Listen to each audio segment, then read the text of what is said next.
Oke, bismillahirrahmanirrahim. Ya Allah. Assalamualaikum teman saya. Maaf ya tadi terkendala beberapa jaringan. Aku nunggu kakak-kakak dulu. Tadi Joshua dicoba dari akun Kasmar. Oke, lihat permintaan.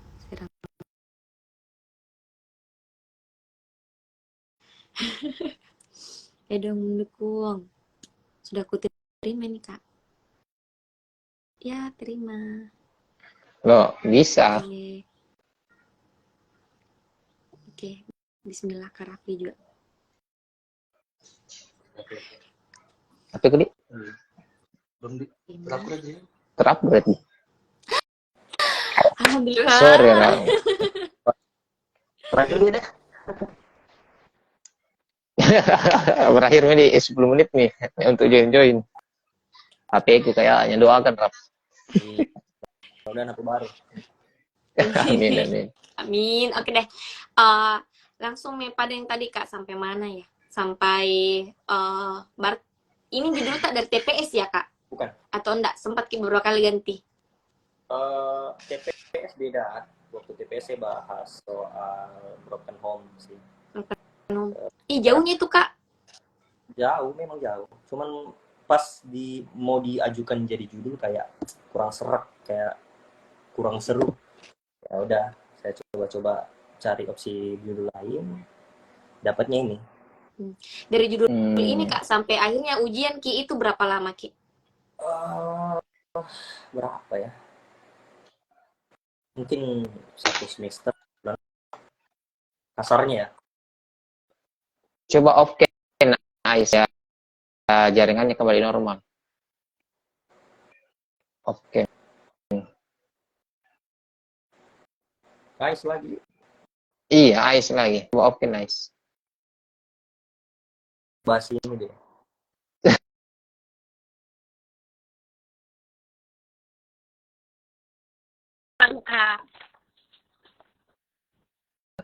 Jangan apa yang tek? Daging semua. Kak. Daging semua deh. Iya, ada apa-apa Ais. Jadi kan tadi Rafli bilang awalnya di TPS itu meneliti terkait broken home. Iya. Broken home. Oh, kita kan cenderung itu kalau di psikologi itu diarahkan TPS dilanjutkan saja. Terus pindah ke tema yang sekarang gimana ceritanya? Ya, iya, kan susah. Gimana maksudnya? Soalnya sempat mengajukan judul. Dulu sempat ajukan judul yang tentang broken home. Cuman tidak ada kendala. Cuman saya rasa saya sendiri yang kayak tiba-tiba tidak semangat lagi untuk judul itu, untuk melanjutkan judul itu, karena kayak apa ya?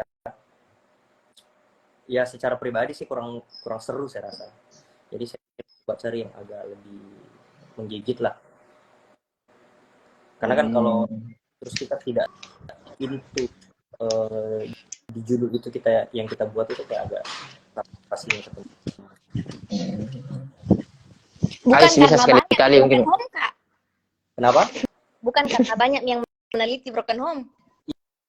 Ya, salah satunya itu juga. Dan jadi kayak tidak seru lagi karena sudah banyak yang bahas. Ya, tidak menutup kemungkinan sebenarnya judul broken home itu cukup banyak apa yang bisa diteliti, masih banyak plot-plot yang bisa diisi. Cuman itu saya rasa temanya kurang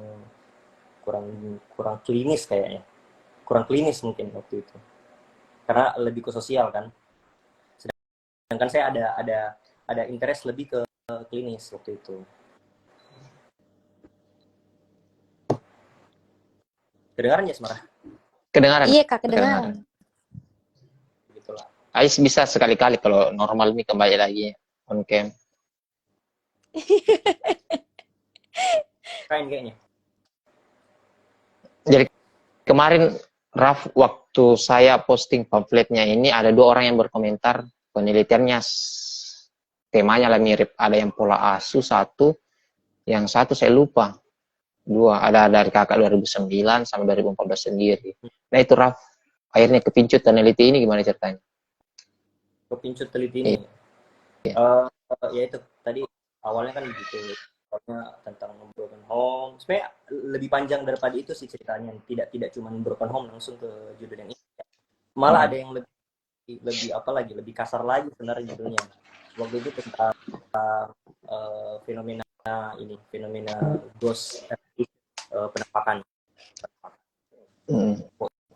Cuman setelah dicoba ajukan, sebenarnya secara judul kalau dipermasalahkan yang menjadi masalah adalah waktu itu biro geologi kan untuk penelitian kita mesti harus ada penelitian sebelumnya yang bisa nah waktu itu kan ghost operation tidak ada gitu, tidak ada. Agak sulit juga temukan penelitian dapat sih, cuman lebih artikel kan nggak bisa jadikan ya saya ubah lagi jadi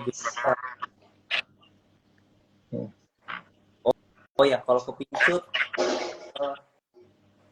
apa ya, penasaran sih, berangkat dari penasaran gitu. Kita kan sebagai ya mungkin atau kalau kita melakukan sesuatu yang anjir, terus akhirnya itu menimbulkan kebersamaan, biasanya kita kayak dan untuk melakukan lagi gitu. Sorry, Raf, saya potong. Ais kayaknya perlu di mute, Ais. Mantul. Ya, lanjut, Raf. Jadi berangkat dari situ kayak penasaran gitu. Kok bisa ya ada yang mengulang? Terus saya sedikit disclaimer ya, judulnya di pamflet kayaknya agak salah. Di situ sebenarnya mahasiswi. Oh. Iya. Sorry. Itu memang kecil sih. Saya kecil sih sebenarnya, salahnya cuman itu sangat merubah esensi penelitian karena penelitian itu fokus ke karena ada alasannya. Ini alasannya karena seks pranikah secara umum itu dampak-dampak negatif yang biasa dirasakan. Ya kita kesampingkan hal-hal yang tidak kita duga ya, tapi umumnya itu yang rasakan perempuan dampak negatifnya. Itu berangkat dari situ loh kok iya masih ada yang mau berulang gitu. Lanjutkan lah. Makanya, sorry, Raf. Sebelum ke situ, kita kan cenderung meneliti itu bisa melihat dari lingkungan kan ya. Ya. Nah, saya sih pemikiran saya berpacaran di lingkungan psikologi itu kurang atau memang ini lihatnya lingkungan di luar dari psikologi atau gimana? Berpacaran? Jadi kita kan circle-nya psikologi di UNM gitu. Ya. Dulu kan di zaman itu berapa banyak sih orang yang di psikologi pacaran? Kayaknya jarang. Terus? Gitu. Jadi itulah saya bilang kok tertarik ambil tema ini. Ya, itu tadi apa namanya? Karena penasaran. Baru menurut saya accessible ininya. Di mana Ki ketemu Kak partisipan tak? Ada deh. Jadi Kak, ini ada memang partisipan tak baru meneliti Ki atau tentukan variabel Ki baru cari partisipan? Tentukan variabel baru cari partisipan. Tapi kan ini susah tuh Kak, maksudnya berarti dari awal mi berani Ki begitu. Iya. Apalagi mahasiswi begitu. 3 lagi. Oh dibaca jadi. Iya. Baca lah, dibaca. Jelas sudah dibaca ini. Ini temanya di sini ketikannya mahasiswa, Rob. Tapi isinya di dalam berubah jadi mahasiswi. Oh iya. Berarti temanya yang salah ini. Yang salah. Masih sih harusnya iya. Oke lah. Susah sebenarnya. Waktu itu kayaknya dimudahkan waktu itu. Kenapa? Karena kebetulan kan ini saya bicara sedikit ya, cerita sedikit. Saya orangnya karena saya anak psikologi, jadi biasa bergaul di lingkungan luar psikologi ataupun dalam psikologi itu saya mudah untuk orang percaya cerita sesuatu. Nah berangkat dari saya percaya diri dengan kemampuan itu, jadi cukup banyak orang yang mau terbuka gitu, dan bahkan ada yang menawarkan diri dari antara tiga responden itu. Ada yang menawarkan diri. Sebenarnya ada 4 calon responden, yang satunya menawarkan diri tapi belakangan karena dia ada kesibukan jadi nggak bisa. 3-nya itu dapat dari teman ke teman, sama ada yang memang menawarkan diri lewat teman. saya memang sempat sebar semacam kayak calling Pamflet. koresponden, iya semacam Iya. calling koresponden secara online digital, dan ada yang mau. Yang mau yang terakhir, Oh, yang tidak merasa bersalah itu. bukan. Oh, bukan.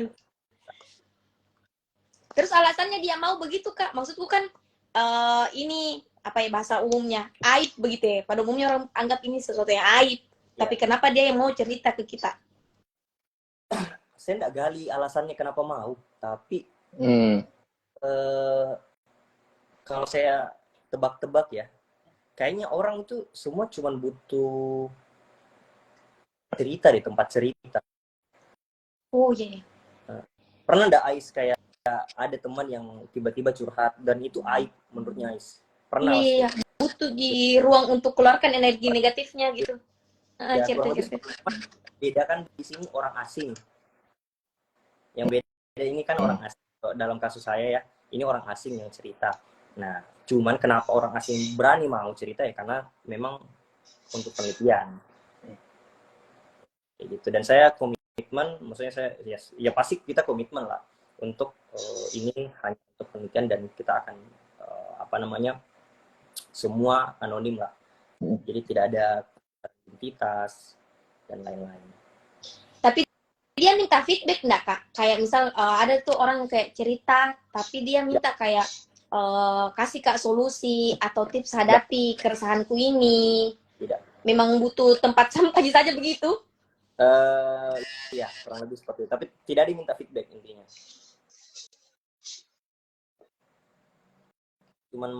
Maksudnya cuman sharing. Jadi kan saya, ini kan interview ya, bukan dia sharing gitu.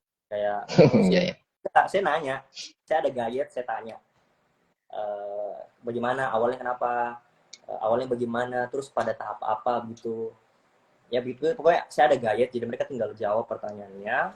Dan ya seperti penelitian kualitatif pada umumnya. Sekedar info ini penelitian kualitatif.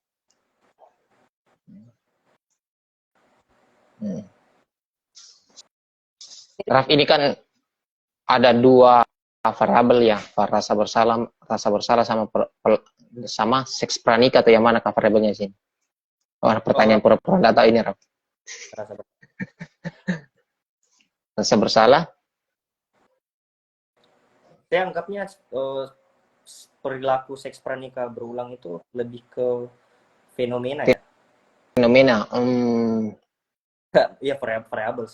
Tapi dia fenomenanya yang kita bahas, yang kita fokus bahas rasa bersalah pada fenomena. Rasa bersalahnya. Tempatnya di mana, sejauh apa dia mempengaruhi perilakunya, gitu. Pertanyaan-pertanyaannya berdasar itu. Ini Kak, variabel yang ambil kita dapat memang minimal variabelnya atau setelah wawancara menentukan variabel. Maksudku kenapa rasa bersalah, kenapa bukan yang lain? Kayaknya duluan saya tentukan variabelnya. Duluan tentukan. Karena gini, kayak rasa bersalah itu yang paling dekat lah kalau kita berbicara soal moral control ya. Moral, karena kita berbicara kalau seks pranika kan itu adalah perilaku amoral ya. Perilaku amoral kan kalau kita pikir sederhana ya, moral kontrolnya, kondisi moralnya ya pasti rasa bersalah. Tapi kok ada yang berulang gitu. Nah itu pertanyaan situ, kok ada yang berulang, rasa bersalahnya kemana, tidak adakah, atau kurang dalam kah, atau rasa bersalahnya kemana gitu, menguap atau kita nggak tahu. Jadi itu yang saya fokuskan. Sebelum ke situ, Raf, sorry, itu kan yang saya baca dari skripsinya, Raf, orang sudah melakukan itu, ada dampak yang dimunculkan, ya kan ya, dampak dimunculkan. Nah, akhirnya Rafli memutuskan rasa bersalah karena tarikannya dari tadi perilaku amoral, standarnya kita di sini dan lain-lain. Yang lainnya yang muncul itu apa, Raf? Dari wawancara awalnya Rafli? Yang lainnya muncul itu ada self harm, yang melukai diri sendiri, deh. lebih ke self harm sih yang paling menonjol. Cuman tidak muncul semua responden. Ya ada self harm. Ada enggak perbedaan itu? Kan Raf ini saya baca kan ada angkat kuesioner juga kan ya. Perbedaan yang muncul ketika yang melakukan itu laki-laki, yang melakukan itu perempuan. Perbedaannya? Gitu.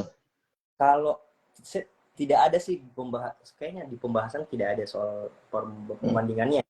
Tapi kalau tidaknya kalau laki-laki kan kembali lagi ke dasar penelitian tadi, penentuan kenapa harus perempuan, karena perempuan lebih rentan. Kalau itu kan lebih less rasa, bukan rasa bersalah, tapi lebih kayak dampak secara empirisnya itu tidak terlalu signifikan gitu kalau di laki-laki.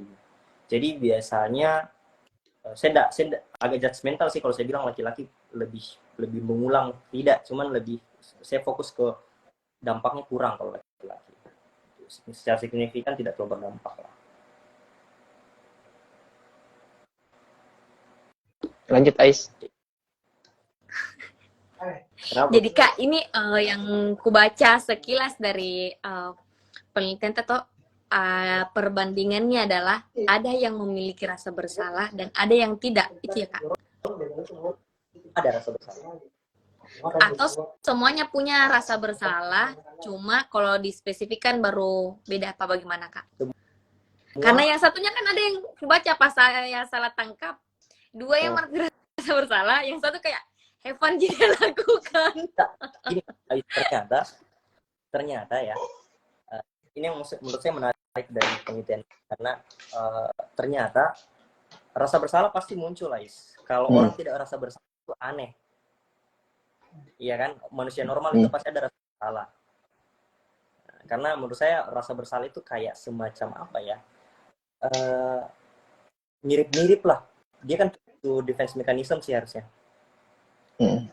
Hal itu sempat muncul salah satu pemicu defense mechanism. Rasa bersalah itu kayak primal self defense mechanism, kayak purba, kayak rasa self defense mechanism purba menurut saya, yang dia itu akan memicu self defense mechanism lain. Nah, rasa bersalah itu ternyata sifatnya refleks kan rasa apa namanya, asumsi saya kan rasa bersalah itu harusnya mempengaruhi perilaku ya, secara langsung, tapi ternyata tidak sesederhana itu.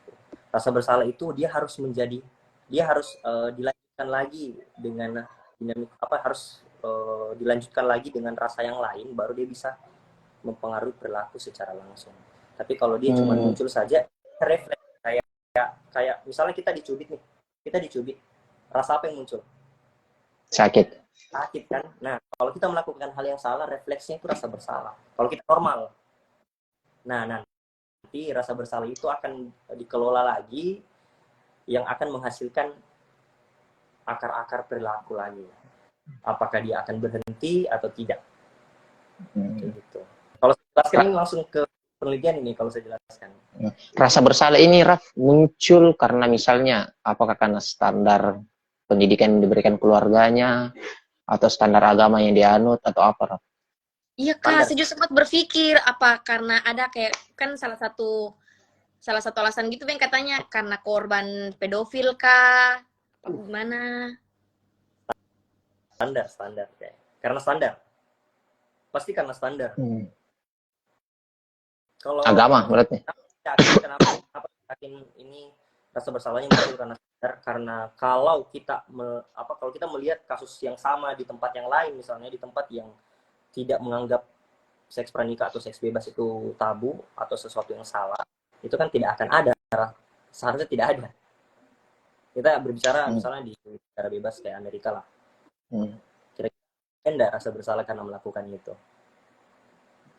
Kalau bukan karena ada standar atau mungkin ada pengajaran agama dan dirinya, atau dari artinya penekanannya di sini agama dan budaya berarti yang akhirnya memunculkan refleks otomatisnya adalah rasa bersalah ketika melakukan itu. Ya, betul. Tangkap. Saya sebelum baca ini, sebelum baca ini kan saya bilang perilakunya, kemudian rasa bersalah muncul. Saya kira puncaknya itu rasa bersalah. Ternyata Raf bilang tadi ini ada perilaku selanjutnya, ada defense self mekanisme yang lainnya kan. Ya. Ada. Apa itu, Raf? Tadi saya baca sekilas Jadi, pembenaran, orang yang kena bersalah tapi cari pembenaran. Ya. Jadi kan refleks kan. Jadi misalnya melakukan sesuatu yang salah dalam hal ini seks pranikah, refleks pasti rasa bersalah pasti muncul, pasti. Ya, pasti. Mau dia enggak terlalu apa lagi istilahnya yang apa ya? Yang alim-alim itu atau tidak terlalu dalam ilmu. Pasti ada rasa bersalah. Paling tidak kalau tidak kecewakan orang tua, malu sama sosial atau dia lihat teman-temannya pada lurus-lurus dia yang bengkok sendiri, itu kan banyak faktor sebenarnya. Nah, itu rasa bersalahnya refleks muncul. Nah, kemudian rasa bersalah ini kan kita bisa anggap distress ya. Rasa distress. Jadi dia muncul sebagai distress, distress dan eustress. Distress dan eustress sebenarnya. Kalau dia munculnya sebagai distress, secara nalurinya manusia kan mau menyelamatkan diri dari distress tersebut, makanya lahir self defense mechanism. Nah, self defense mechanism-nya kira-kira Ais coba tebak apa yang muncul kira-kira kalau rasa bersalah muncul, kira-kira self defense mechanism apa yang muncul?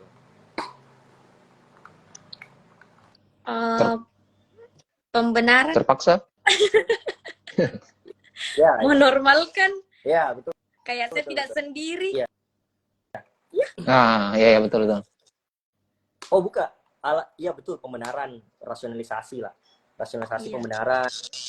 Atau bukan cuma saya sendiri yang melakukan ini? Di situnya agak keliru. Jadi alasannya pembenarannya itu bukan karena bukan saya sendiri yang begitu.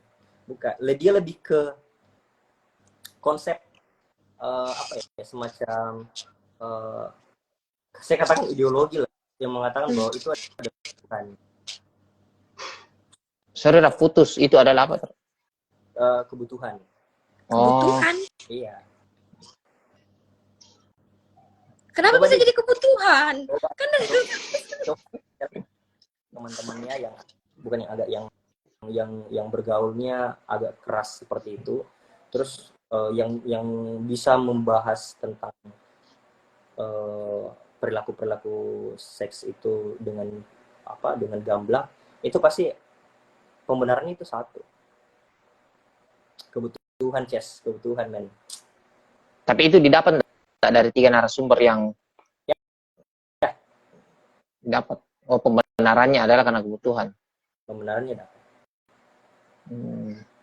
Kebutuhan dan hal-hal lain lagi. Ada juga beberapa hal lain pembenaran. Tidak berfokus ke situ, tapi ada juga yang membenarkan itu dengan cara lebih ke self esteemnya rendah gitu. Dia rendah diri karena ada latar belakang keluarga yang tidak harmonis. Jadi dia merasa kayak ya udahlah, rusak mak juga, jadi tidak ada yang peduli. Ya why not lah, hancur-hancuran kayak gitu maksudnya. Kurang lebih seperti itu. Oh, jadi pembenaran dari munculnya rasa bersalah itu kebutuhan, tak kalah hancur mah. Ya, tak kalah hancur mah. Enak ternyata. Lah apa sih ini? Kalau itu Kak yang saya baca dari sisi emosional. Kenapa sampai kita gali juga di sisi emosionalnya mereka yang kayak dia marah, apa segala macam. Itu apa hubungannya, Kak? Hubungannya sebenarnya ini kan kualitatif ya. Jadi kita perlu membuat mapping tentang bagaimana kita mengidentifikasi rasa bersalah itu muncul. Jadi setelah saya membaca beberapa literatur, rasa bersalah itu kita bisa identifikasi dengan munculnya perasaan-perasaan tertentu kayak malu, takut, dan sebagainya lah. Ada beberapa kayaknya emosi dijadikan sebagai tolak ukur bahwa rasa bersalah itu muncul, dan itu muncul. Karena kan kalau kita bicara kualitatif itu kita harus mapping dulu ya. Kita interview kita nanya-nanya, tapi bagaimana kita mengidentifikasi bahwa oh ini nih dari verbatimnya, oh ini nih yang rasa bersalahnya, ini nih rasa bersalahnya. Kita harus tentukan dulu apa alat identifikasinya bahwa rasa bersalahnya muncul. Makanya ada emosi-emosi itu muncul dalam penelitian.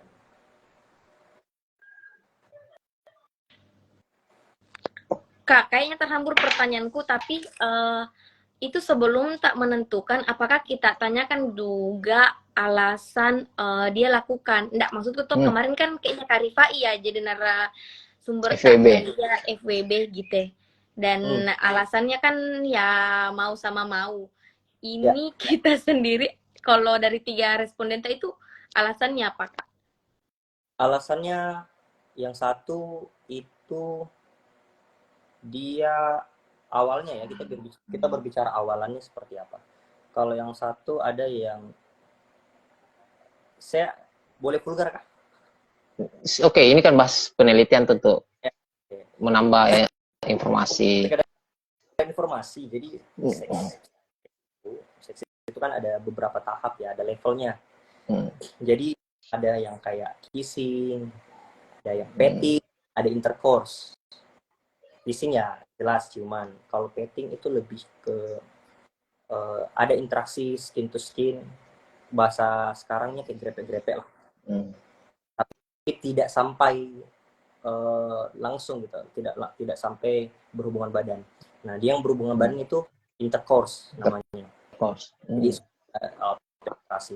Nah, ada salah satu itu dia awalnya kenapa melakukan karena dia merasa dia punya pikiran bahwa dia itu sudah tidak perawan lagi. Setelah saya gali, maksudnya gimana? Kenapa bisa berpikir seperti itu? Padahal dia bilang belum melakukan waktu itu.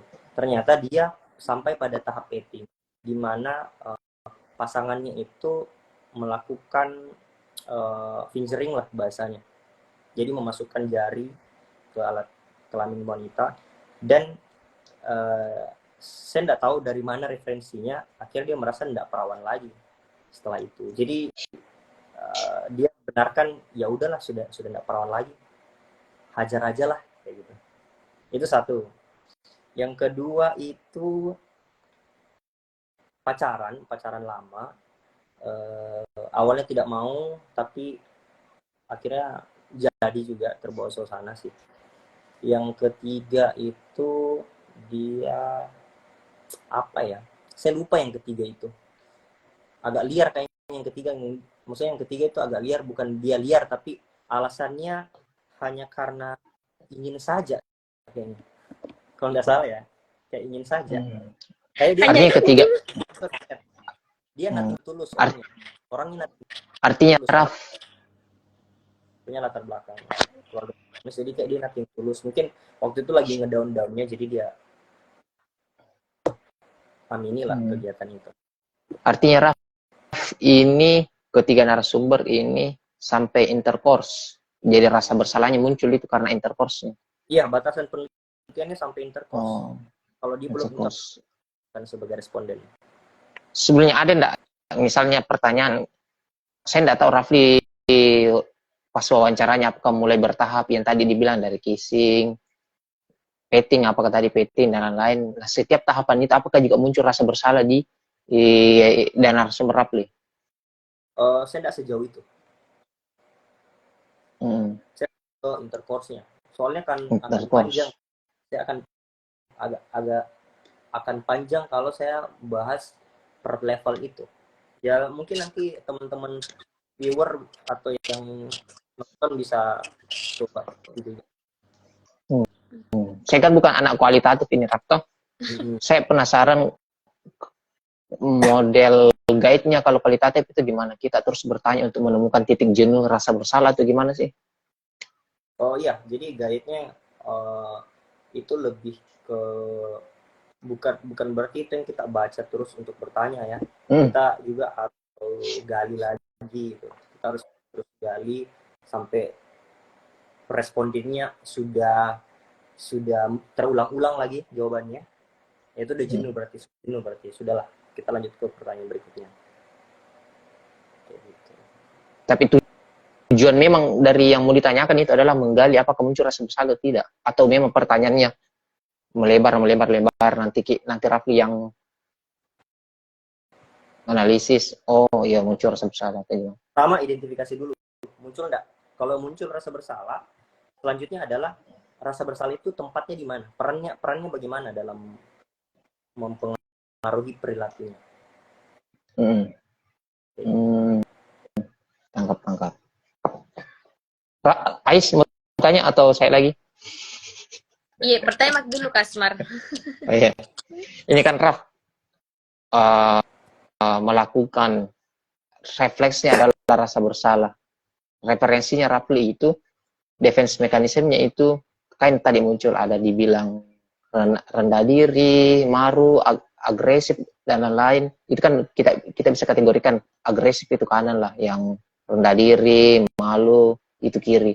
Nah, yang memunculkan bisa sampai ke kanan ke kiri itu apa biasanya, Raf? Sorry, saya agak kurang paham. Iya, itu kan kita kan anggaplah melakukan itu refleksnya adalah kan rasa bersalah.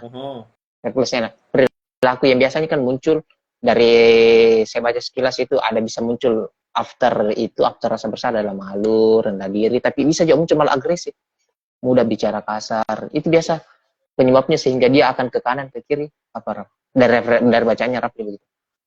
Sorry, itu dinamikanya itu saya tidak dapat dari referensi ya. Lebih ke temuan lapangannya dia begitu.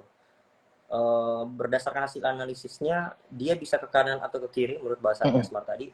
Itu disebabkan oleh ada beberapa faktor. Tapi yang utama di situ, yang paling terang di situ adalah karena hubungannya sama lingkungannya. Yang paling dekat biasanya kalau tidak harmonis keluarganya, biasanya kurang support system.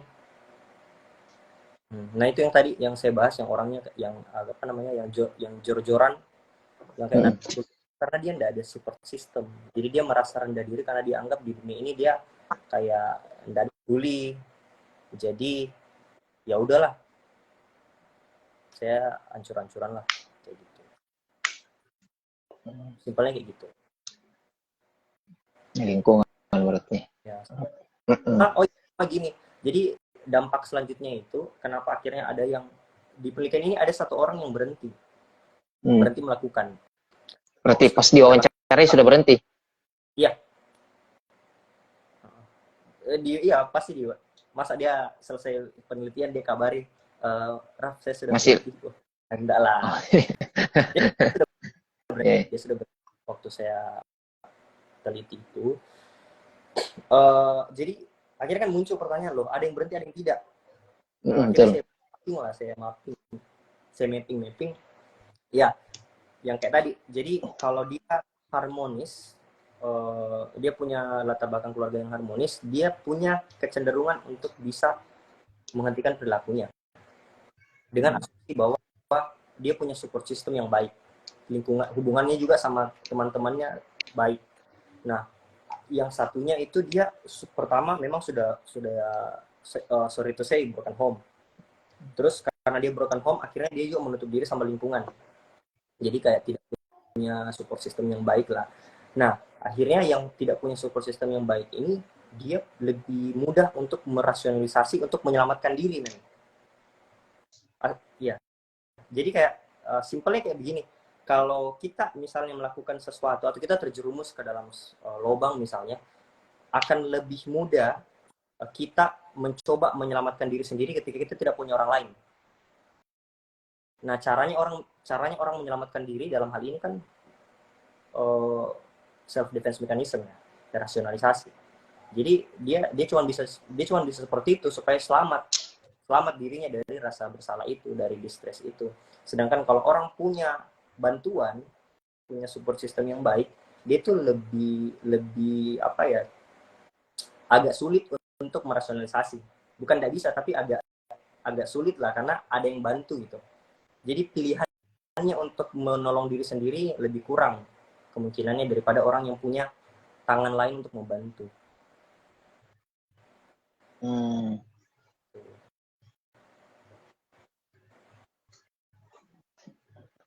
Lanjut, Ais. Pasti kita cerna-cerna juga toh Kak. Iya. Kemana Iya, sisternya ini. Susah kan? Kok yang Susah kan? kok yang support sistemnya bagus, tapi rasionalisasinya kurang. Iya. Yang ada yang sedikit support sistemnya, tapi kemampuan rasionalisasinya mendukung defense mekanismenya. Tapi Itu muncul pertanyaan pasti. Agak Kayak, susah menceritakan. Iya, agak susah. Iya, agak susah. Ini harus digambar sebenarnya. Jadi begini, kita analogi saja. Kita analogi. Jadi kalau dia sendiri tidak ada bantuan, dia akan coba tolong diri. Cara tolong dirinya sendiri itu dengan merasionalisasi. Membenarkan perilaku yang itu. Ya. Beres, selesai. Nah, kalau bagi orang yang punya support system, artinya ada yang bisa bantu dia, itu dia akan jauh-jauh lah membenarkan diri sendiri, karena ada yang bisa bantu. Ada support dia, ada. Iya, saya tidak dijauhi dengan perilaku seperti ini ku. Jadi kenapa harus Kak berhenti? Kayak tidak ada di punishment gitu ya? Kayak tidak apa-apa Tidak juga, ada tidak ada yang peduli. Iya. Kalau sendiri, Ki. Pun orang tetap terima saya seperti ini. Aku ngerti. Artinya kalau ada support sistemnya, rasa bersalahnya itu akan semakin besar. Sehingga kecenderungan untuk tidak melakukan lagi itu akan tinggi, begitu. Ya.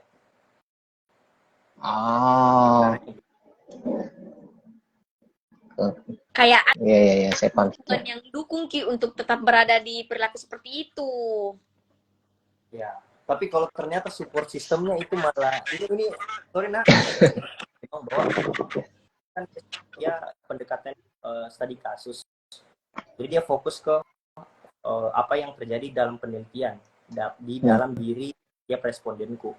Jadi generalisasi sebenarnya nggak bisa. Jangan digeneralisasi. Bisa saja ada yang mirip, tapi jangan digeneralisasi. Dan juga saya tuh percaya bahwa penelitianku ini bukan hasil akhir, malah itu akan nanti harusnya untuk peneliti berikutnya. Dan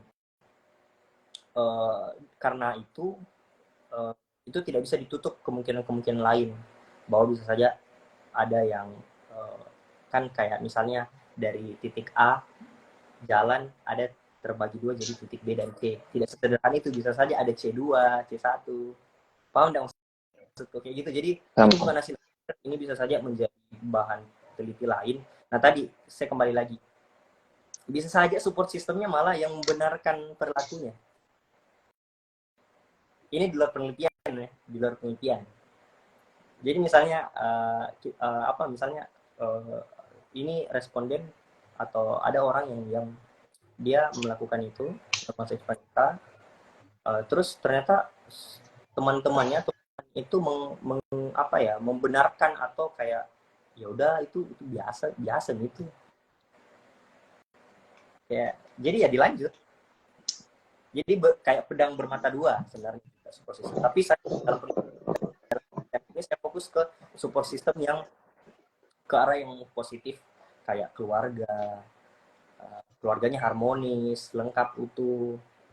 Tidak punya support system itu dia cenderungnya dia orang pisah. Satunya itu pisah, orang tuanya pisah, satunya itu dia ayahnya single father, ibunya sudah meninggal. Nah, yang berhenti itu dia utuh, dia maksudnya harmonis. Ada saya baca tadi deskripsinya Rapli. Jadi dia itu sampai aborsi. Iya. Ya, sampai aborsi. Enggak aborsi. Keguguran, Bro. Iya, Kak, keguguran. Sel. Bahaya salah baca deh. Aku baca juga sama teman-temanku tadi, Kak.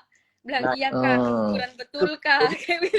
Ada satu lagi soal mempengaruhi rasa bersalah itu bisa bermanifestasi menjadi perubahan perilaku. Yaitu ada dampak langsung yang bisa dia yang dia rasakan. Jadi karena dia keguguran itu, secara fisikly dia merasakan dampak perilakunya itu lebih mendorong dia untuk berhenti.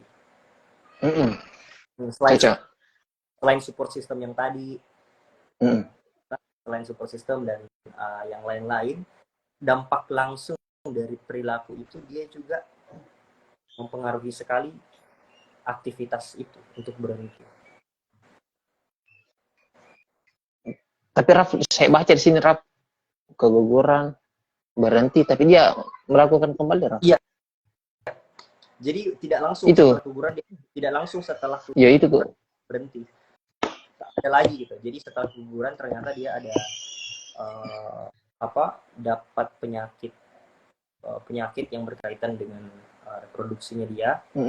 Efek samping keguguran itu akhirnya ya stop karena itu. Tapi kenapa dia kembali Raf? Mungkin Raf masih ingat kemarin kembali melakukan kan sempat baca ulang tadi sempat berhenti. Dia memang belum berhenti kan. Dia berhentinya itu betul-betul setelah dia dapat efeknya gitu, efek lanjutan dari kejadian itu.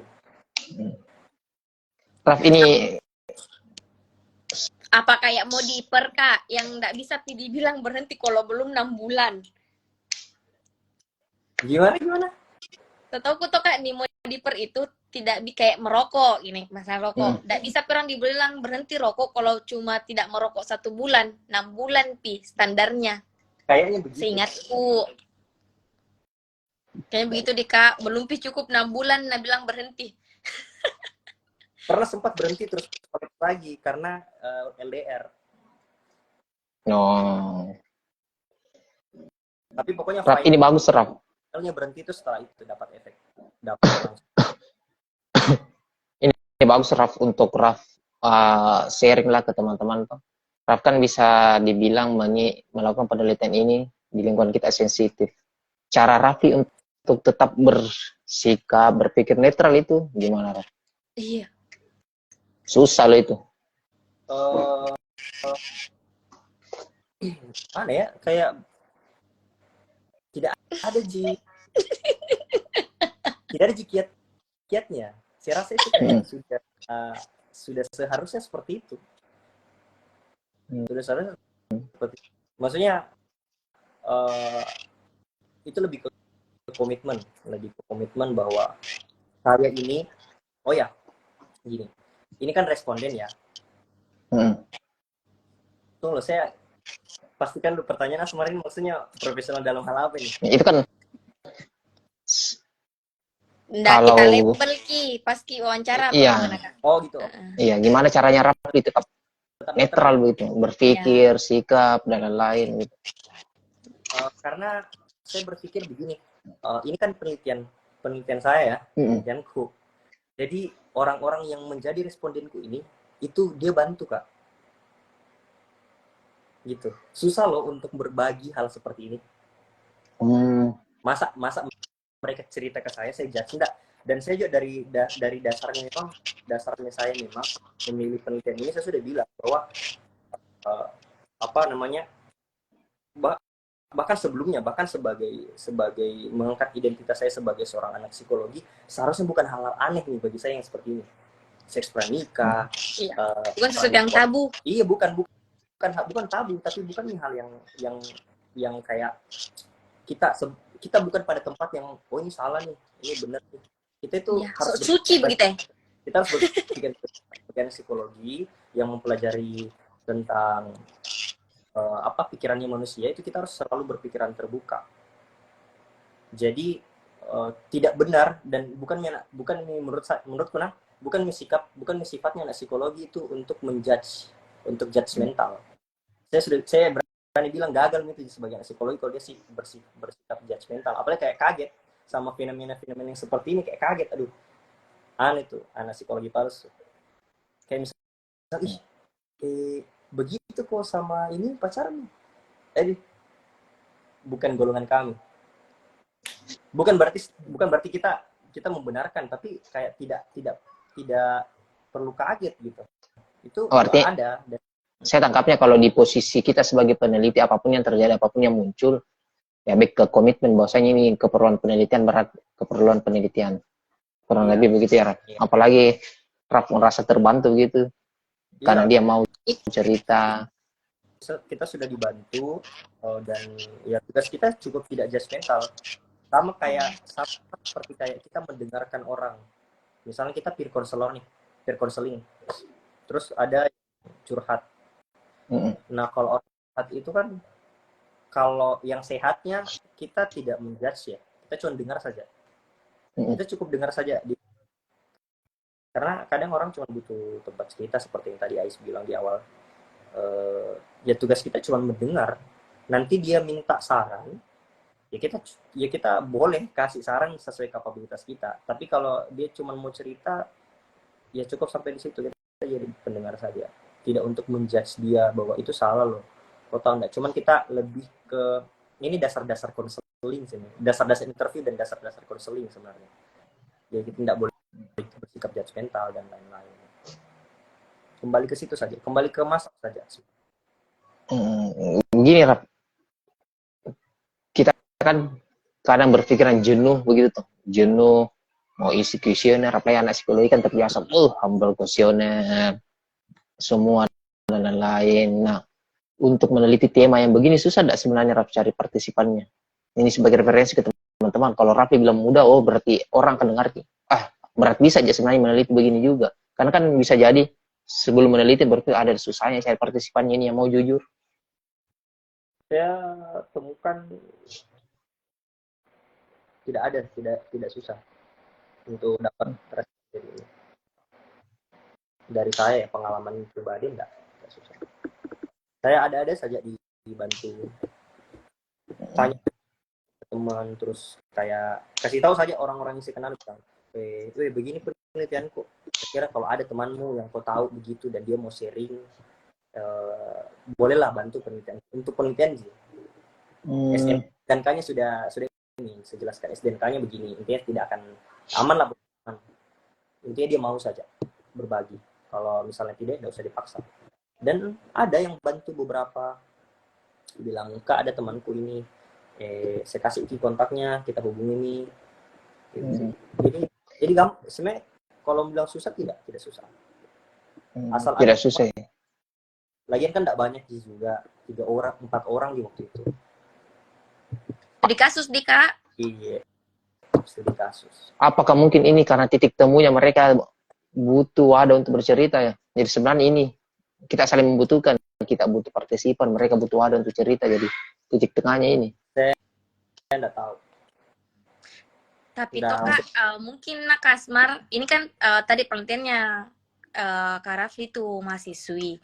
Kalau saya pribadi yang pernah jadi mahasiswi, kalau bicara kayak perempuan, sebenarnya yang begini tuh Kak, kayak rahasia umum begitu. Jadi kalau dibilang susah, sebenarnya tidak susah, rahasia umumnya tinggal itu orang mau ndak cerita, yang minta tolong pun persuasif atau ndak. Menurutku, untuk yang tadi kan tujuan tak bertanya, siapa tahu ada yang meneliti gitu. Enggak, iya. Betul itu. Ada yang menganggap ini hal umum, rahasia umum, jadi memang tidak kayak secara mudah untuk kita sharing ke sembarang orang, tidak. Tapi ketika dibutuhkan, saya rasa mudah sih untuk didapat. Ya apalagi kalau bilang Maki, tidak tahu kenapa pada temanku di luar tuh kalau bilang Maki ini psikologi dijamin rahasianya, orang cepat rasanya bagus gitu. Iya. Itu juga cukup membantu Asmar. Privilege kita sebagai anak psikologi itu cukup membantu sebenarnya di luar sana. Karena syukurnya belum ada berita-berita viral tentang anak psikologi mensalahgunakan privilege-nya. Untungnya. Andai kan ada mungkin akan susah, tapi setahuku tidak dari pengetahuanku tidak ada. Dan itu memudahkan kita untuk cari responden dari segmen manapun. Untuk yang aware tentang psikologi, itu pasti mudah. Karena karena privilege-nya anak psikologi atau orang-orang dari kalangan psikologi itu bisa dipercaya. Tergantung persuasif juga, karena tuh Kak, maksudku yang tadi Nah bilang Kak Rafli kayak dengan ini orang mau cerita, konsepnya dia adalah orang yang tolong Kak. Saya tangkapnya adalah karena menghormati orang itu dan lakukan layak manusia aja pada umumnya, ya leluasa untuk cerita juga. Karena kan Kak kemarin ada juga beberapa yang tema penelitian tema penelitian yang diwawancara mirip-mirip lah Kak Rafli, dan ada memang yang menurutku dari caranya bicara agak susah dia untuk mewawancarai begitu. Iya. Itu makanya memang betul kita harus menghormati orang yang jadi responden kita. Pertama tadi karena dia bantu kita dalam meneliti, dan tugas kita juga sebagai orang yang meneliti itu respect sama mereka. Salah satunya adalah dengan tidak pernah mengecap orang sebagai pelaku. Itu sorry lah kalau beberapa kali tadi mungkin saya ada bilang, saya lupa apakah saya tadi pelaku. Ya, selama penelitianku itu saya tidak pernah bilang kayak gimana sih, bukan konotasi pelaku yang negatif gitu, kayak narasumber lah. Yeah. Mulai dari situ lah. Raf tadi kan muncul rasa bersalah, kemudian muncul pembenaran gitu, pembenaran terhadap perilakunya. Nah, juga selain pembenaran perilakunya, yang referensi Rafli muncul apa saja, Raf? Tadi sudah itu yang self harm itu, dia self harm juga. Nah, di tiga itu ada nggak ya sampai tahap itu self harm? Ada.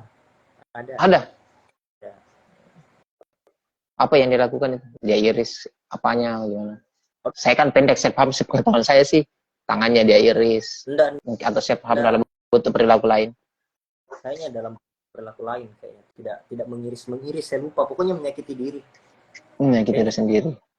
Nah, menyakiti dirinya itu yang dia menjadikan sebuah ritual. Sama sih kayak sorry Asmaranda. Enggak apa-apa Jina. Kayak misalnya sudah berdosa, ku kompensasi dengan rajin ke ibadah. Gitu. Nah, tapi dia bukan ibadah, tapi dia lebih ke menghukum dirinya. Jadi dia melakukan hal yang salah. Dia hukum dirinya. Dia anggap itu bayar dosa kali. Saya tangkap ini tuh. Self harmnya adalah bentuk pembenaran berarti juga ya. Iya, bisa. Bukan hanya pembenaran perilaku, pembenaran secara pemikiran juga. Saya ini hukum diriku. Normal lagi. Jadi sudah menghukum diriku, jadi udah. Oh gitu. Nggak ada jangan sampai kayak skizo begitu Kak. Yang kayak karena sudah Kak melakukan ini, terus ada datangi Kak dan caranya pengampunan itu begini. Enggak Ji? Enggak. Kak Baso Ji. Tahap terparahnya Raf dari narasumbernya Raf itu apa? Itu sih. Itu Ji. Yang self harm. Oh, sama teguran itu.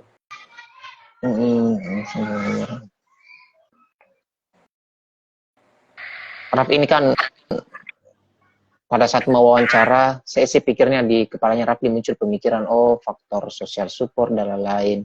Ada enggak feedback untuk kita harus sefrekuensi dulu? Artinya memang perilaku ini tidak dibenarkan. Nah, dari sambil Rafli mewawancarai, baca referensi, muncul enggak di kepalanya Rafli, misalnya harusnya kita bangun lingkungan kayak begini, lingkungan pertemanan kayak begini, supaya teman-teman yang belum melakukan, tidak melakukan, atau yang sudah melakukan tetap kembali begitu. Iya. Jadi tadi saya sempat sebut bahwa kita dalam penelitian ini saya berusaha sebisa mungkin untuk tidak judgmental. Betul. Ketika kita dalam lingkungannya kita bisa seperti itu, Misalnya kita nggak menjudge setiap kali ada perilaku yang salah dari teman-teman kita atau lingkungannya kita, itu kita sudah langkah awal sebenarnya untuk menuju yang Asmar bilang tadi. Kenapa? Karena kita tidak judgmental, lebih mudah orang untuk sharing. Gimana caranya kita bantu orang, misalnya kalau misalnya dia belum mau terbuka sama kita sharing. Jadi langkah awalnya itu nggak usah muluk-muluk, kita dulu yang membuka pikirannya kita terhadap segala hal-hal yang di luar nalarnya kita. Nah, kalau kita sudah berhasil buka itu, orang datang minta pertolongan, baru kita bantu. Kita nggak ujuk-ujuk lihat orang dalam kesusahan, kita langsung datang dong, situ terbang langsung bantu. Tidak. Dia harus membuka diri untuk dibantu, atau dia datang minta pertolongan ke kita. Nah, orang nggak akan minta pertolongan ke kita kalau kita nggak membuka diri dalam hal pikiran. Dalam hal pemikiran. Kalau punya duit, lo punya kuasa. Artinya saya tangkapnya Raf, berarti kita sebagai lingkungan itu harus berusaha tetap nggak usah menjudge kalau misalnya kita tahu orang seperti itu ya. Yang dari penjelasan Raf. Nah, itu pasti akan membantu nih orang tersebut. Nggak usah muluk-muluk aksi yang terlalu jauh. Kita mulai dari diri sendiri, membuka pikiran, membuka diri terhadap segala hal itu. Nanti ketika kita sudah terbuka, pasti orang datang minta pertolongan nih. Kalau memang kita mau membantu ya, pasti orang datang membuka diri, meminta pertolongan. Nah, itu kita bisa masuk, kita bantu. Jadi kita berangkat dari diri sendiri. Paham. Silakan Ais. Kak, mulai nih pecah-pecah gambar tak, jadi ku matikan lagi kameraku. Kak, dari ini kan tadi kita bilang tidak begitu sulit pas menemukan partisipan gitu. Terus hal yang sulit kita dapat ini pasti penelitian apa? Siapa tahu ada yang sampai bikin Ki down dan sempat lari. Pembimbing. Oh my god. Saya terpantul ini. Saya terpantul ini. Boleh dicerita, enggak usah sebut namanya. Iya. Kenapa sih? Kenapa? Bagaimana caranya bisa resilience? Tapi enggak apa-apa. Tantangannya sebenarnya tidak ada secara teknikal, tantangan tidak ada. Penelitianku lancar-lancar saja. Tidak ada yang terlalu banyak dikomentari. Secara penulisan juga tidak terlalu. Lebih ke masukan dan akhirnya itu membenahi penelitianku. Aman, semua bagus. Cuman ada satu titik di mana saya nggak tahu apa alasannya, tapi saya dengar pembimbingku itu kayak apa ya? Kayak underestimate penelitianku.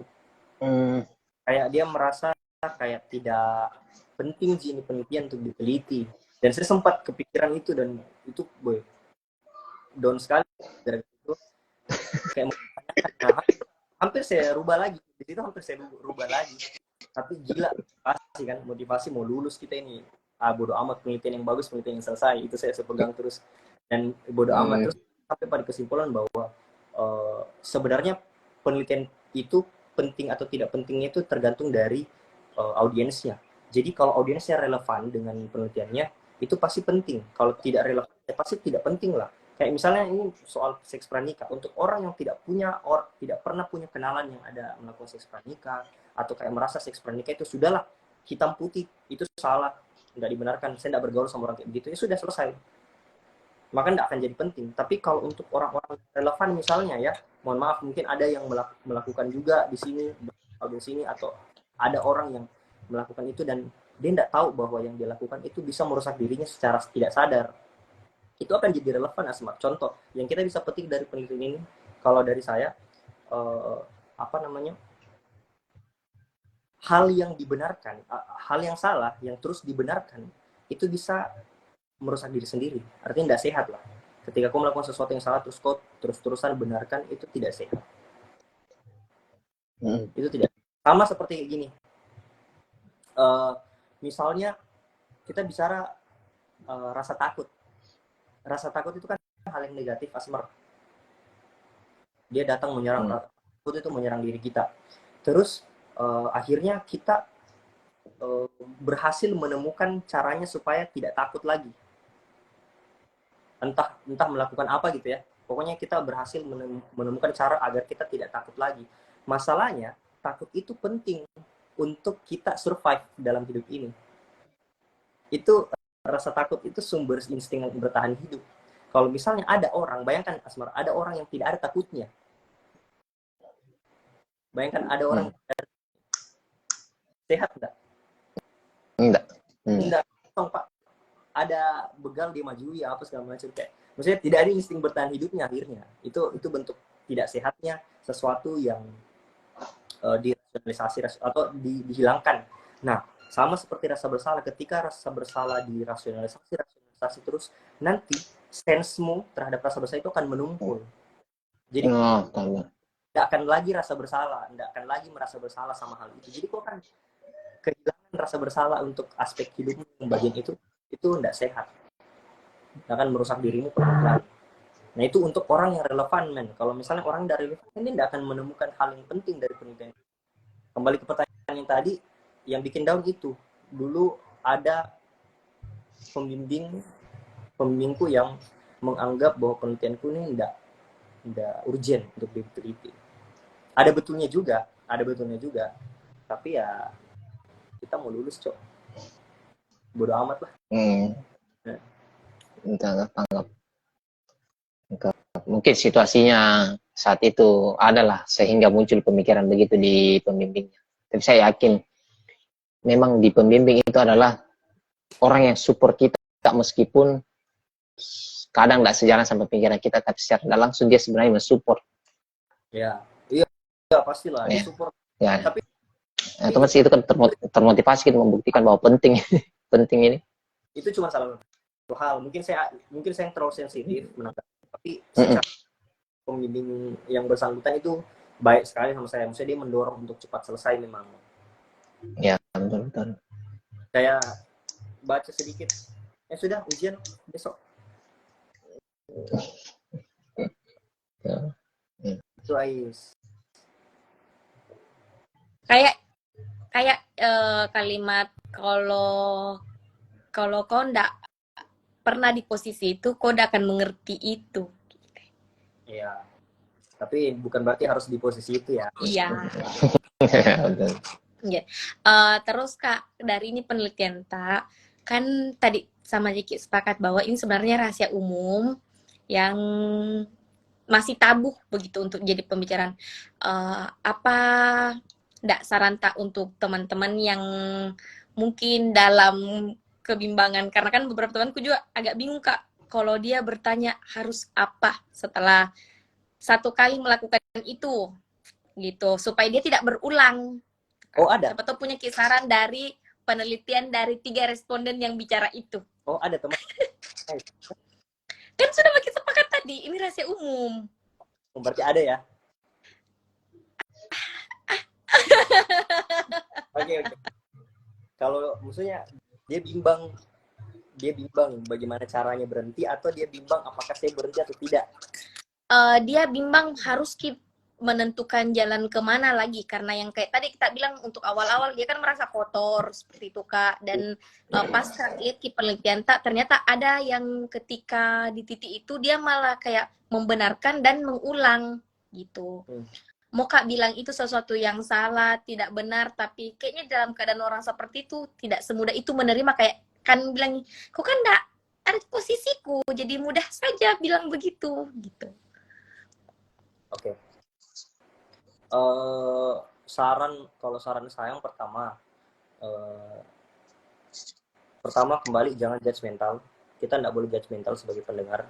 Kedua, kita sampaikan saja fakta bahwa perilaku ini buruk-buruknya bisa dapat seperti ini loh, buruk-buruknya bisa seperti ini loh. Intinya kita sampai di situ saja, mengedukasi, memberikan pemahaman, infografis, bukan menyuruh dia untuk berhenti kok, tidak secara itu, self selling lah, soft selling lah. Jadi kayak kita cuma memberitahu bahwa dampak-dampak negatifnya itu seperti ini. Tapi kembali lagi, kalau dari saya punya prinsip seperti ini. Ini saya diajarkan sama orang tua saya begini, bahwa setiap langkah atau setiap keputusan dalam hidup kita itu selalu ada konsekuensinya. Nah, kalau kau sudah siap, kalau nanti konsekuensinya tiba atau hampiri kok dalam langkahmu memilih pilihan-pilihan itu, wes silahkan, terserah. Maksudnya saya tidak akan cucuk hidungmu kayak sapi terus saya giring kok ke arah yang saya mau, tidak. Tapi kau secara dewasa tahu pilihan yang kau pilih, dan kalau nanti tiba-tiba kau lagi sial-sial konsekuensinya kau dapat, ya kau harus berani bertanggung jawab, itu saja. Tapi tetap harus di edukasi dulu bahwa bisa seperti ini, bisa seperti ini. Tapi tidak dalam tujuan untuk kayak lu kok salah itu. Itu bukan, kalau saya menurutku itu bukan gayanya kita sebagai anak psikologi. Kita cukup mengedukasi saja, tapi tidak untuk melit orang untuk melakukan sesuatu. Karena kan kembali lagi standar itu sifatnya subjektif, jadi setiap orang pasti berbeda-beda. Jadi guys, Kak Kasmar ada mau kita tanyakan, kenapa Kasmar begitu ekspresinya? Artinya penekanan ini adalah, saya usaha mencerna, artinya penekanannya adalah ke bertanggung jawab sama apa yang dia lakukan. Tapi kita sebagai partner teman itu, ya tugas kita bisa kayak menjelaskan konsekuensinya apa, tidak menjadi berhenti kok apa kok begitu. Cukup dibantu untuk menemukan bahwasanya lo ada konsekuensinya kalau ada apa. Membantu dia lebih aware berarti terhadap konsekuensinya. betul. Bukan berarti jadi Bu Aji ceramai di Kak. Bukan. Pokoknya harus bantu dia aware, itu tadi kata kuncinya Semar. Bantu dia aware, karena sebenarnya itu yang bisa tolong dirinya orang selain dirinya sendiri. Serius, tidak bisa. Kau mau paksa secara fisik pun, secara fisik nih, bukan secara perkataan, secara fisik nih kau paksa orang melakukan sesuatu. Orang itu namanya punya kehendak bebas, kita tidak bisa ngatur dia mau ngapain. Dan kalau kita misalnya dia melakukan sesuatu, itu buang-buang energinya kita. Jadi ya cukup dikasih tahu saja bahwa ini yang benar, dampaknya seperti ini loh, konsekuensinya seperti ini loh. Tugas kita cukup memastikan bahwa dia tahu dia lakukan ini bisa ada konsekuensinya. Tugasnya sampai situ. Ya. Biar Raf, kan dia berkembang lah. Ya. Raf, tadi kan ada penjelasannya rasa bersalah kalau dirasionalisasikan terus menerus akan membuat kemampuan rasa bersalah kita menurun begitu. Iya, jadi ya toh how to buat diri kita rasa bersalahnya bisa berkembang pesat begitu. Itu kan balikannya.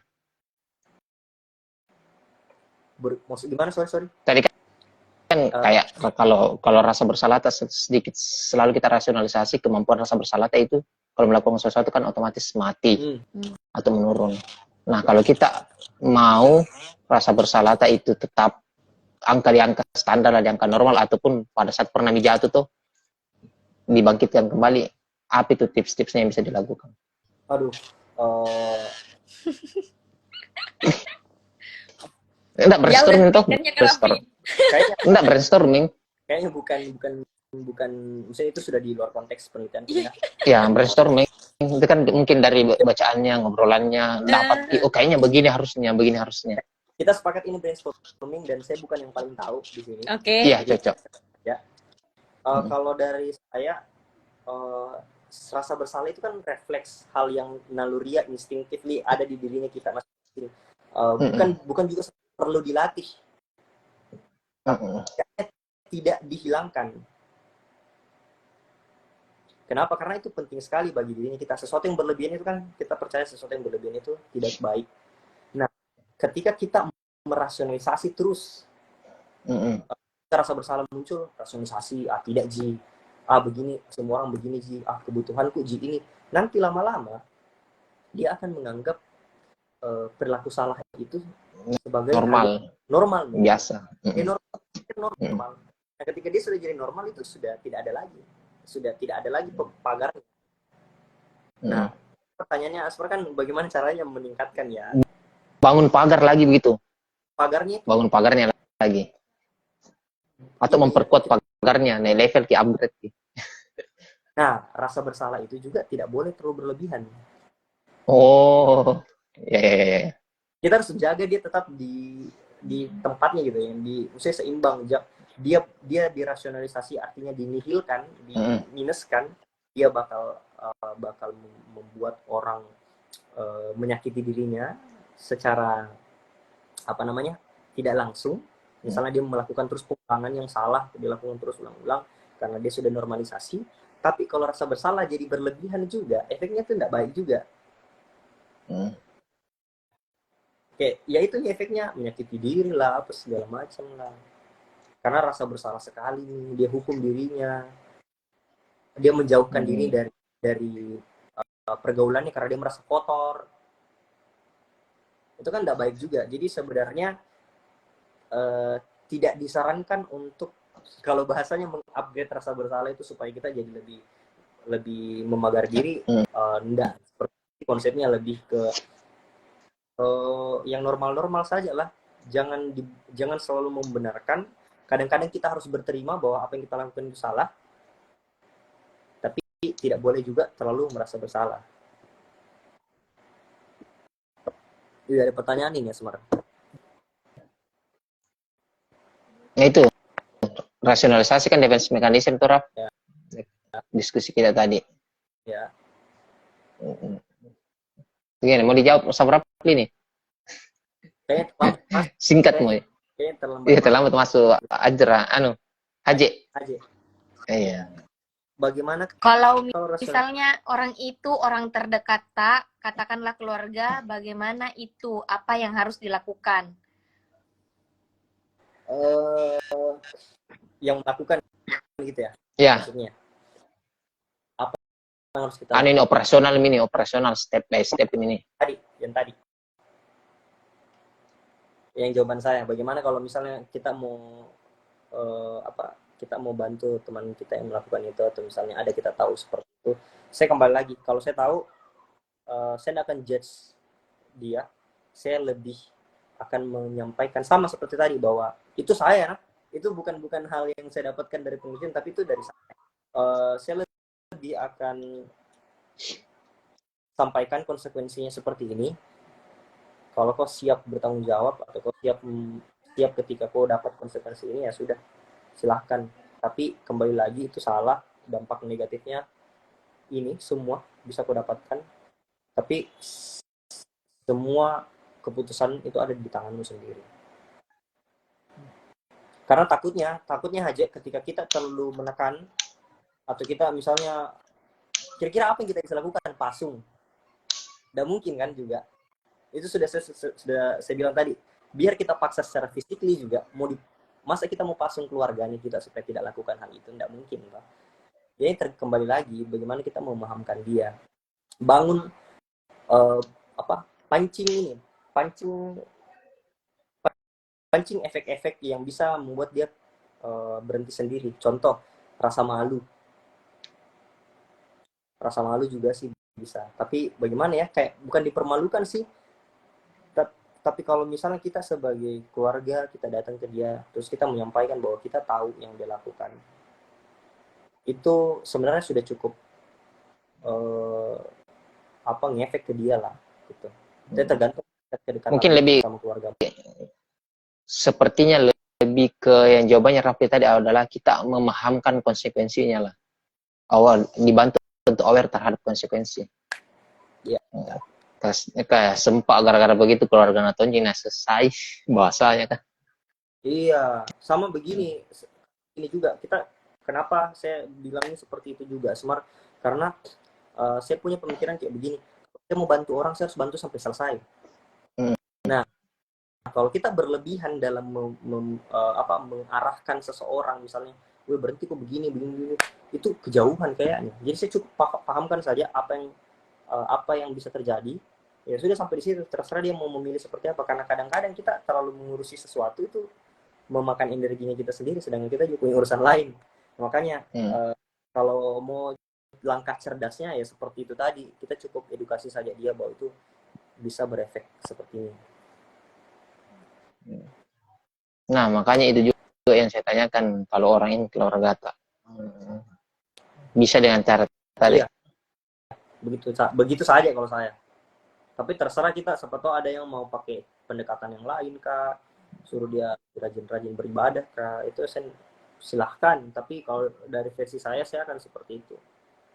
Kalau kayaknya Raf, ini kalau pertanyaannya Haje bukan ke menasihati, tapi menemukan awareness-nya ditumbuhkan. Kan beda itu konteksnya kalau kita menemukan aware dari dia, sama kita langsung nasihati. Iya. Ya susah gitu. Iya, ya susahnya di situ. Iya. Menemukan awareness orang susah. Cukup edukasi saja. Sama pakai ya ilmunya kita. Kalau mau pakai cara kasar, saya bisa juga. Contoh misalnya kita begini men, misalnya kita begini. Contoh aja, misalnya ada keluarga tak seperti itu. Terus kita sudah tahu bahwa ini salah dan resikonya ini. Terus dia tetap ngeyel, dia bilang, enggak apa-apa Ji, aman Ja, main aman Ja. Toh, kayak gitu misalnya. Nah, kok bisa pakai cara yang kasar sebenarnya? Cara yang kasar itu bukan berarti pakai fisik atau apa, tapi kok bisa mainkan. Aduh, jaringan ini. Jaringan. Halo Ais. Jaringannya Kak Rafli toh Kak. Oh iya. Saya Kak. Rafli. Mungkin saya bantu tuh Haji. Kalau saya sih lebih ke hal-hal yang mau kita nasihati ke dia sendiri yang munculkan awarnya. Kalau mau ditarik ke belakang pasti pertanyaannya kenapa kau melakukan itu dan lain-lain. Aduh, Rafli, diundang lagi Rafli. Iya Kak, biar masuk dulu baru penutup. diundang. Ya, baru kita tutup. Semoga memuaskan Haji. Semoga menolong. Tapi kalau saya Haji. Mana ya Kak Rafli? Ya. Kasih undang Ki kembali di Kak Rafli. Sudah bergabung. Jadi kendala jaringan.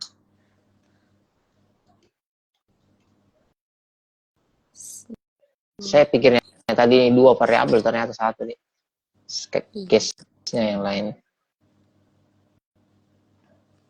Kukira kalau kuali memang 1 jika apa bagaimana? Saya lupa nih. Terakhir Kasarjana 2021. Baik. Kayaknya masih jaringannya Kak Rafli. Tapi harus ada Kak Rafli baru ditutup. Iya. Nanti ya ngambek. Rafli nggak ngambek orangnya. Undang terus coba. Tidak dapat untuk kalimat penutup. Dapat mengapa?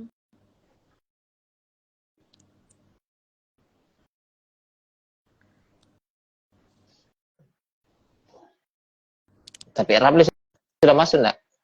Belum Kak. Oh, belum jaringannya. Lemah hati HP-nya berarti lowbat Ki. Oh, ada nih. Bismillah. Bismillah. Lowbat. Oke, halo Kak. Ya, halo. Lowbat ya, Raf? Iya. Lowbat ya? Iya. Kan kita tahu Kak Smart, apa karena sering nih narasumbernya sih ya iya. Begitu, saya biasa aja begitu. Apa? Pembelajaran. Biasa kah begini? Iya, Kak, jadi biasa. mati. Narasumber sampai panas HP-nya mati nih, nah lupa karena seru bicara asik. Iya. Mau difasilitasi sama HP sih, ya enggak bisa. Pertanyaannya Ajek tadi. Tapi Ajek sudah keluar sepertinya. Oh ya sudah dijawab. Iya. Jawab saja buat yang lain. Raf, ini kan bisa enggak dibantu Raf lebih spesifik kalau teman-teman mau meneliti melanjutkan penelitiannya Rafli itu bagusnya apa? Saran variabel Kakak. Selain rasa bersalah, adakah kayak mungkin yang lebih positif kayak self compassion? Hilang lagi. Karena yang hilang. Iya. Bismillahirrahmanirrahim. Kak, tapi di saya ada jika Rafli. Iya ada Mi. Bisa. Ya, ada. Ya. Saran apa ya? Saran penelitian ya? Saran variabel gitu Kak. Ya, Dengan apa ya? tema yang sama dengan kita, mungkin rasa bersalah diganti apa begitu, atau ada saran tak yang mungkin variabel positif, psikologi positif kayak self compassion kah, apakah? Ya bisa sebenarnya. Kalau saya lebih ke tetap rasa bersalah variabelnya, cuman mungkin dalam perilaku lain atau lebih dalam lagi, Oh, iya. atau